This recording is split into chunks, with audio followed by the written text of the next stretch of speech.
আজ আপনাদেরকে দেখাবো রেস্টুরেন্টে ইটালিয়ান পিজাগুলা আমরা কিভাবে করে থাকি। আর এই পিজাটা রেস্টুরেন্টে খুবই জনপ্রিয় একটা আইটেম। আমি শেফ বিলাল কিভাবে রেস্টুরেন্টে করেছি সম্পূর্ণ রেসিপিটা এ টু জেড দেখানোর চেষ্টা করব। ভিডিওটা না টেনে সম্পূর্ণ রেসিপিটা দেখার চেষ্টা করেন, তাহলে সম্পূর্ণ রেসিপিটা আপনিই শিখতে পারবেন। আমার এখানে 1 কেজি পরিমাণ খামির দিয়ে দিব। ফার্স্টে এখানে 2টা মুরগির ডিম দিয়ে দিলাম। তারপরে এখানে 1 চামচের মতো গুঁড়া দুধ দিয়ে দিলাম। তারপরে এখানে 1 চামচের মতো লবণ দিয়ে দিলাম। তারপরে এখানে 3 টেবিল চামচের মতো চিনি দিয়ে দিলাম। এখন দিয়ে দিব 1 টেবিল চামচের মতো ইস্ট।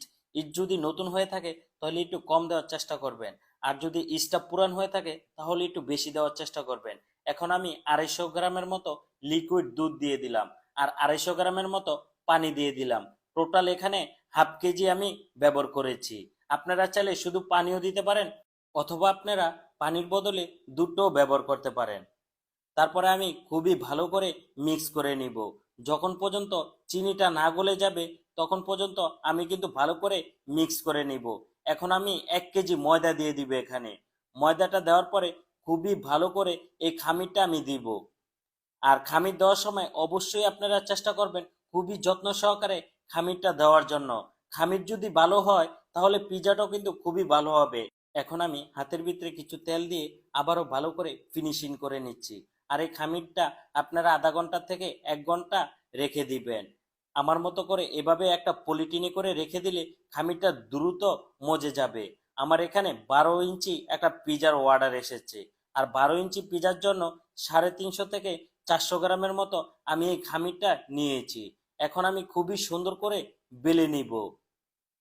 আপনারা যখন পিজার রুটিটা বেলে নেবেন খুবই সুন্দর করে বেলে নেবেন, যাতে চারের সাইড একেবারে সুন্দর মতো গোল হয়, তাহলে পিজাটা দেখতেও খুবই ভালো দেওয়া যাবে।